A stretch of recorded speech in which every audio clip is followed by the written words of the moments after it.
Assalamualaikum warahmatullahi wabarakatuh. Saya Muhammad Alfinasi dari kelompok 5. Di sini saya mewakili teman-teman ya untuk membuka perkenalan video untuk proyek Matkul Agama. Nah, di sini tepatnya kami berada di Masjid Jami Peneleh yang merupakan salah satu masjid tertua di Surabaya.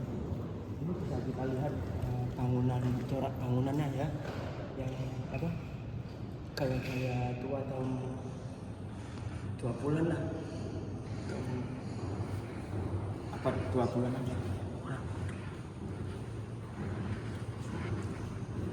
Nah, di sini kami pertama-tama mau mengadakan ngaji bersama. Ya, setelah itu mungkin kami baru ingin mereview terkait bagaimana sih sejarah perkembangan Masjid Jami Peneleh ini. Terlebih lagi masjid ini kan merupakan masjid bersejarah ya.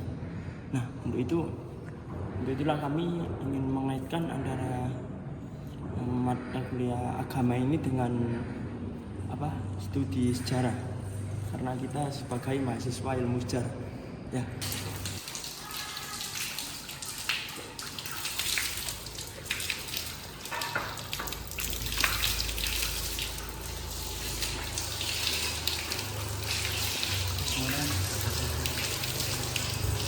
Surabaya merupakan salah satu kota yang menyimpan banyak sejarah, salah satunya sejarah peradaban Islam. Kota yang dijuluki sebagai kota pahlawan ini mulai dimasuki oleh Islam sekitar tahun 1400-an. Masuknya Islam di kota ini pun tak lepas dari peran Sunan Ampel yang memiliki nama asli Raden Rahmat.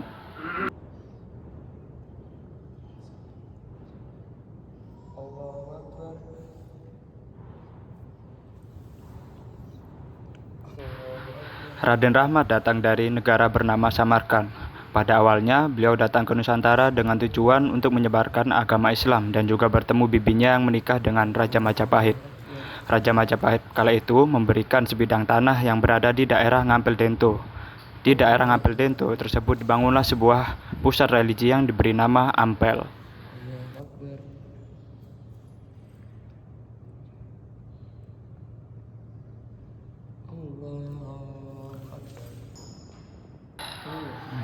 Sebelum Raden Rahmat membangun pusat religi Ampel, beliau lebih dulu membangun masjid yang bernama Masjid Peneleh.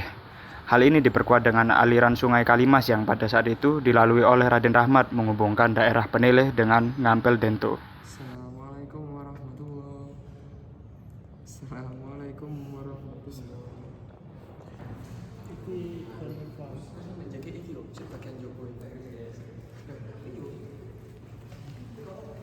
Nama Peneleh sendiri diambil dari bahasa Jawa, yaitu penilih yang berarti pilihan. Masjid yang terletak pada Jalan Peneleh Gang 5 Surabaya dibangun pada tahun 1430 yang pada saat itu penduduknya masih bermayoritaskan agama Hindu. Hal inilah yang membuat daerah Peneleh dipilih oleh Raden Rahmat untuk menjadi titik awal penyebaran Islam di Surabaya.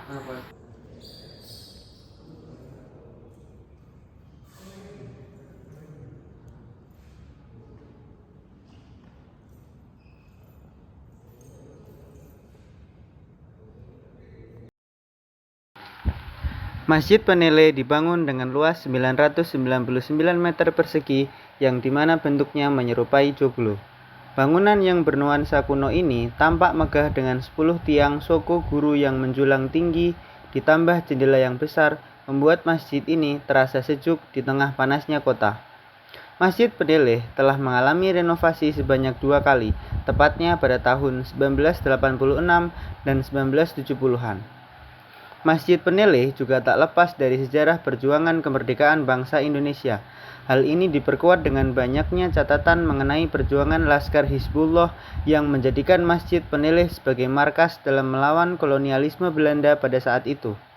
Kompleks Masjid Peneleh yang berada di Jalan Peneleh Gang 5 berdekatan dengan rumah sang guru besar Haji Umar Said Cokro Aminoto yang berada di Jalan Peneleh Gang 7.